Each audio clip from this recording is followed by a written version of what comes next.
लेकिन अब बात करते हैं पश्चिमी उत्तर प्रदेश की, क्योंकि वहां पर भी सियासी पारा चढ़ रहा है, क्योंकि महा किसान पंचायत होने जा रही है। एक बड़ी किसान पंचायत की जा रही है। राष्ट्रीय लोकदल हो, भारतीय किसान यूनियन हो, सभी सरकार को किसान के मुद्दे पर घेरने की कोशिश कर रहे हैं। लेकिन सबसे बड़ा सवाल है कि इस महा किसान पंचायत से आखिर बीजेपी क्यों परेशान दिखाई दे रही है। इस रिपोर्ट में देखिए।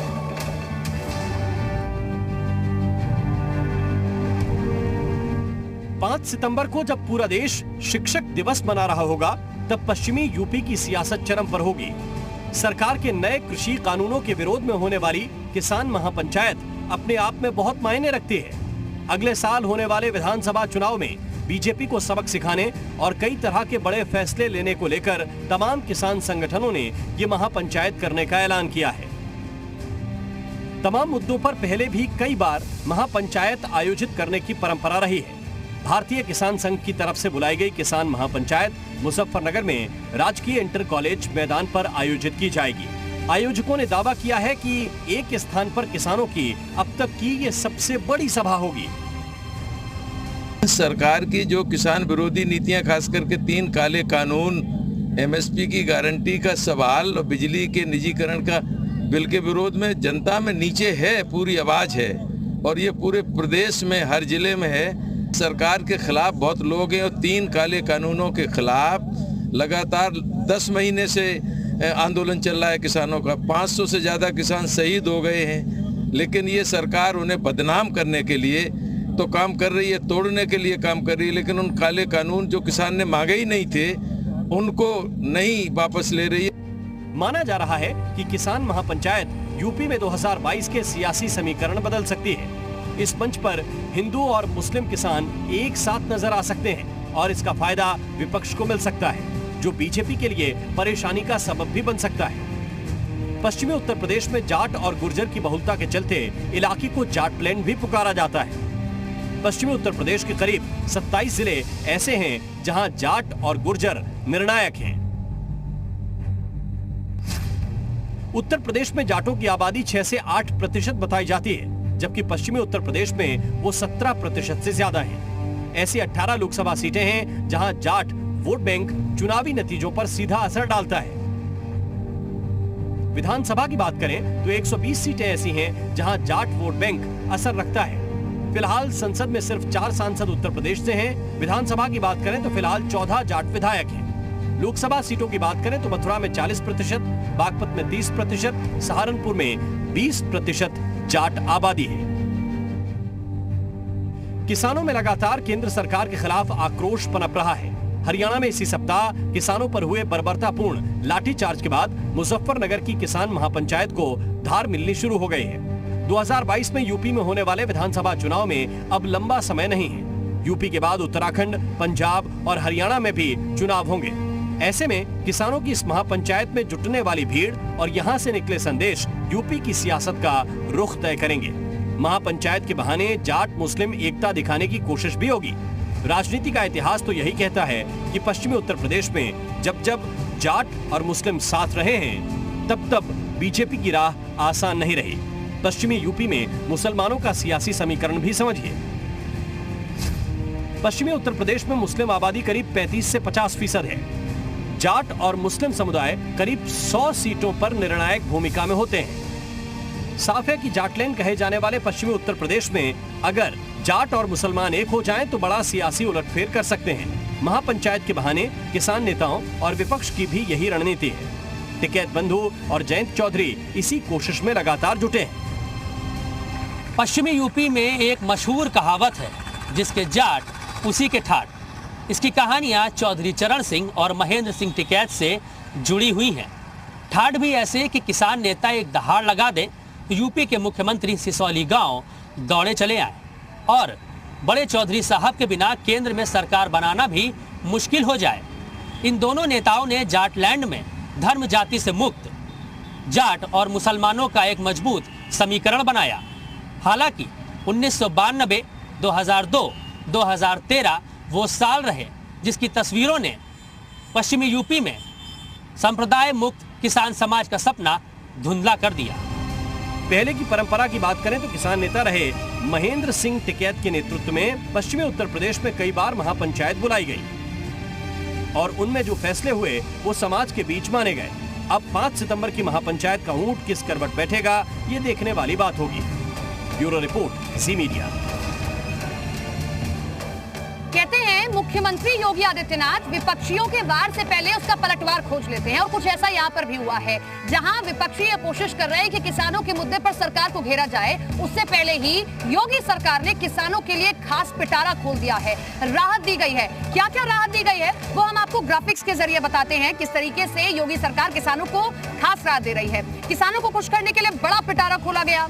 गन्ना समर्थन मूल्य बढ़ाने का फैसला योगी सरकार ने लिया है, एक बड़ा स्टेप है ये। किसानों के लिए समुचित बिजली का प्रबंध किया जाएगा, ये भी बड़ा फैसला सरकार की ओर से लिया गया। किसानों के बकाया नहीं जमा होने पर बिजली नहीं काटी जाएगी। बहुत बड़ी समस्या किसानों के साथ रहा करती थी कि बकाया जमा नहीं हुआ है तो बिजली काट दी जाती थी, लेकिन अब इसके लिए भी किसानों को योगी सरकार ने राहत दी है। किसानों पर दर्ज मुकदमे वापस ले लिए जाएंगे। गौशालाओं को व्यवस्थित करने का प्लान बनाया गया है। किसानों के हित के पुराने कार्यों का प्रचार होगा। यानी कि आप समझ सकते हैं इन तमाम बिंदुओं से किस तरीके से जहां पर विपक्ष ये कोशिश कर रहा है कि किसानों के मुद्दे पर सरकार को घेरा जाए, तो वहीं सरकार ने भी पूरी तैयारी की है कि किसानों को कैसे साधा जाए। लेकिन एक बहुत बड़ी हकीकत ये भी है कि पश्चिमी उत्तर प्रदेश जाट लैंड कहा जाता है, इसे गन्ना लैंड भी कहा जाता है, क्योंकि यहाँ पर गन्ना एक अच्छी खासी संख्या में हम कहें कि इसका उत्पादन होता है। गन्ना के अच्छे खासे किसान भी हैं यहाँ पर। गन्ना इस इलाके की विशेषता है, विविधता भी हम कहेंगे, विविधता भी कहेंगे, विविधता कहेंगे इसे। इसके अलावा भी बाकी समस्याएं हैं जो समय समय पर इस इलाके की सियासत का पारा चढ़ाती रहती हैं।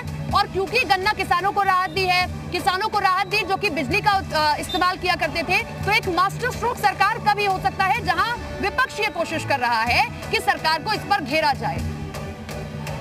लेकिन एक बहुत बड़ा सवाल ये है कि क्या ये सिर्फ किसान महापंचायत है या महासियासत है, क्योंकि लगातार ये आवाज हमने सुनी है कि अगर योगी सरकार को सूबे से हटाना है तो सभी को एक साथ आना होगा। तो इस महासियासत को कैसे तैयार किया जा रहा है, कैसे विपक्षी लामबंद हो रहे हैं सरकार के खिलाफ और कैसे सरकार उसका काट खोजती है, इस रिपोर्ट में देखिए।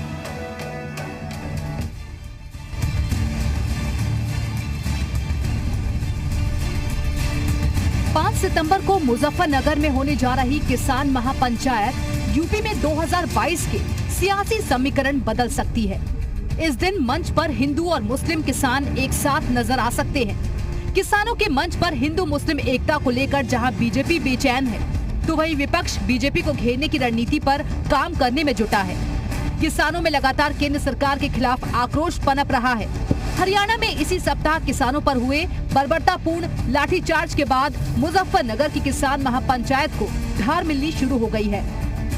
सरकार की जो किसान विरोधी नीतियां, खास करके 3 काले कानून, एमएसपी की गारंटी का सवाल और बिजली के निजीकरण का बिल के विरोध में जनता में नीचे है, पूरी आवाज है और ये पूरे प्रदेश में हर जिले में है। सरकार के खिलाफ बहुत लोग हैं और 3 काले कानूनों के खिलाफ लगातार 10 महीने से आंदोलन चल रहा है किसानों का। 500 से ज़्यादा किसान शहीद हो गए हैं, लेकिन ये सरकार उन्हें बदनाम करने के लिए तो काम कर रही है, तोड़ने के लिए काम कर रही है, लेकिन उन काले कानून जो किसान ने मांगे ही नहीं थे उनको नहीं वापस ले रही है। 2022 में यूपी में होने वाले विधानसभा चुनाव में अब लंबा समय नहीं है।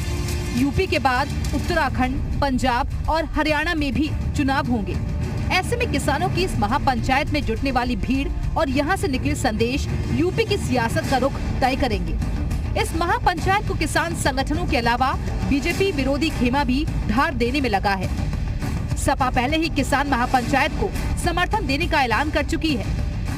समाजवादी पार्टी हमेशा से किसानों के साथ रही है और जो किसान 9 महीने से ज्यादा सड़कों पर है, देश का किसान, कृषि प्रधान देश में देश का किसान, उनकी जितनी रेकी कराई जा रही है, हरियाणा के किसानों के साथ कितना बर्बरपूर्ण व्यवहार हुआ, देश भर के किसानों के साथ कितना बर्बरपूर्ण व्यवहार हुआ, टिकैत साहब के साथ क्या हुआ, तो ये पूरे देश का किसान देख रहा है। और संयुक्त किसान मोर्चे में एक सिर्फ टिकैत साहब ही नहीं बल्कि देश भर के किसानों के प्रतिनिधि हैं और उनके सवालों के साथ समाजवादी पार्टी इस समय हमेशा खड़ी थी, खड़ी है और खड़ी रहेगी। वहीं आरएलडी नेता जयंत चौधरी भी किसानों के बहाने अपनी विरासत को आगे बढ़ाने की कोशिश में जुटे हैं। ऐतिहासिक महापंचायत होगी जो तीनों कृषि कानून के खिलाफ देश में भाजपा को देश से भगाने का काम करेगी और हमारे पूरे देश के अंदर हमारे कार्यकर्ता और हमारे नेता और पदाधिकारी इस पंचायत के लिए पूरी जी जान से कोशिश कर रहे हैं। भाकियू अध्यक्ष नरेश टिकैत समेत टिकैत परिवार के अन्य सदस्यों का दावा है कि किसान महापंचायत ऐतिहासिक होगी। भाकियू के राष्ट्रीय अध्यक्ष चौधरी नरेश टिकैत का कहना है कि ये किसान महापंचायत नहीं बल्कि किसानों का धर्मयुद्ध है, इसलिए हर किसान की जिम्मेदारी इस महापंचायत में आने की होगी। लेकिन महापंचायत के बहाने सपा और आरएलडी पश्चिमी यूपी में सोशल इंजीनियरिंग के काम में जुटी है। सपा आरएलडी की रणनीति। सपा का पश्चिमी यूपी में फोकस जाट मुस्लिम की एकता पर है।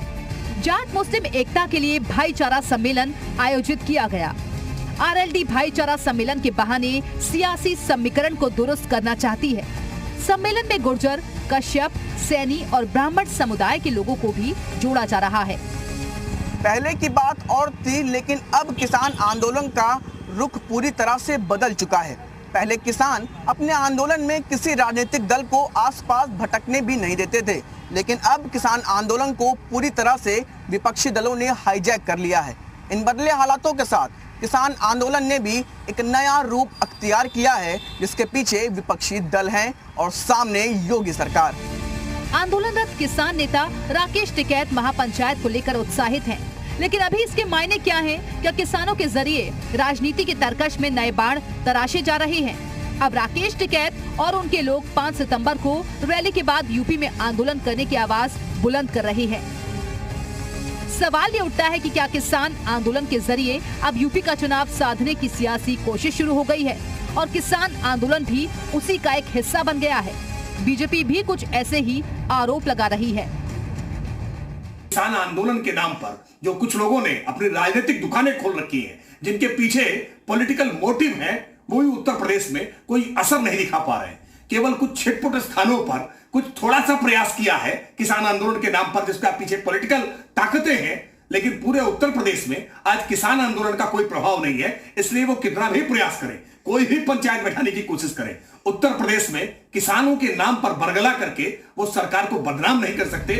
पहले किसान जब धरने पर बैठे तो उन्होंने कहा कि हम किसी भी राजनीतिक दल को अपने साथ नहीं आने देंगे, लेकिन अब वही किसान आंदोलन के नेता राजनेताओं से गलबैया करते दिख रहे हैं। यही कारण है कि महापंचायत पर महासियासत के आरोप लग रहे हैं। ब्यूरो